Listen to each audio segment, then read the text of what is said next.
My wife got bored with me and called her ex-boyfriend to sleep with her. That's how I exposed her. We were married for 8 years. 8 years of laughter, memories, and slowly, silence. I'm Ethan, 34, graphic designer, and apparently the boring husband my wife decided to betray. It started small, subtle. Melissa, my wife, began staying later at work. She had always been affectionate, warm touches, little smiles, goodnight kisses. But those started fading like old wallpaper. I thought maybe it was just stress. I didn't question it. I trusted her. Until one night, I saw a message pop up on her phone while she was in the shower. Just one line on the lock screen. Last night was incredible. Miss your skin already. Nick, my stomach dropped. I knew who Nick was. Her ex from college. The it never meant anything guy she used to mention casually. The guy she didn't talk to anymore. Turns out she'd been talking and doing a whole lot more than that. I didn't confront her, not yet. I needed proof, something undeniable, something that couldn't be twisted into some misunderstanding. So I played dumb, I smiled, I brought her flowers. I let her think I was still asleep inside this marriage. But every night after she fell asleep, I dug deeper. I mirrored her phone, installed a keylogger on our shared laptop. I know it sounds extreme, but when your heart is being ripped apart, the mind becomes surgical. What I found nearly broke me. Weeks of messages, photos, voice notes. Her telling him I used to be fun, but now just work and Netflix. Her saying, sometimes I fantasize about what life would have been like if I'd stayed with you. Then came the final dagger. He's too safe. You're fire. I need that again. I stared at those words, feeling like a ghost in my own home. But instead of exploding, I didn't scream. I didn't flip the table. I didn't even look surprised. I just stared at her phone for a few more seconds, then calmly put it back where I found it.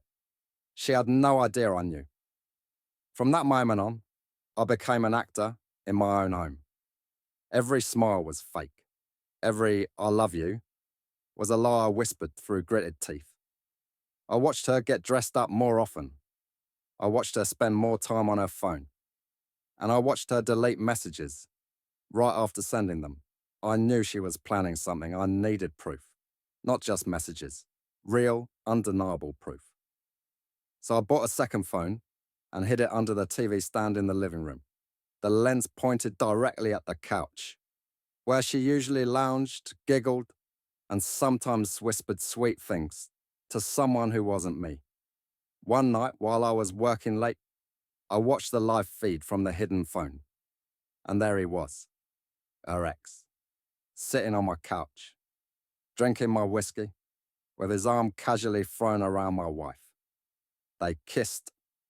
They laughed. She told him she missed this, that I was just boring now, that I didn't make her feel alive anymore. I clenched my fist so hard my nails left marks in my palms. But I didn't cry. I just recorded everything. And then I waited. For 2 weeks, I let her dig her own grave. I printed the screenshots, saved the videos, collected every detail. Then I called her mum. Hey Karen, just wanted to give you a heads up. I think you should come over tomorrow night.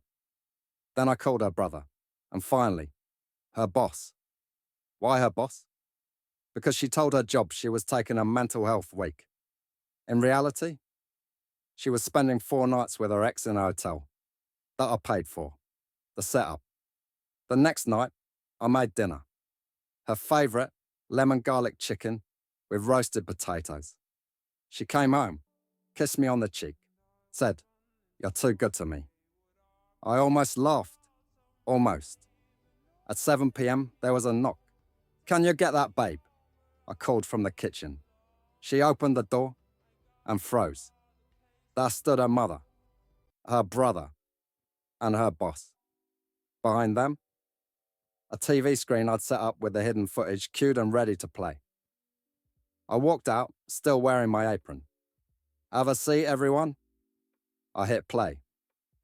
The room was silent, except for the audio of her voice giggling with her ex. "You're so much better than him," she said on screen. Her face turned white. Her mother gasped. Her brother stood up, fists clenched. Her boss just stared at her like she was a stranger. And me? I just stood there and said, "I wanted you all to see who she really is before I left." She tried to explain. She cried. She screamed that I invaded her privacy. But nobody listened. I filed for divorce the next morning. She begged me not to. Told me we could fix it. But I told her, "You didn't break a plate. You burned the whole damn house down." The twist. 2 months later, I got a call from her brother. "Man, I just thought you should know. That guy she cheated with? He ghosted her. Blocked her on everything. Then I found out she lost her job. Her boss didn't want someone who lied and manipulated as part of his team. And her family? They weren't returning her calls either. She reached out to me one last time. Said she missed me. Said she made a mistake. I didn't respond. I just sent her a picture of me and my new girlfriend, smiling on the beach, and the caption, "Thanks for the reminder of what I don't deserve."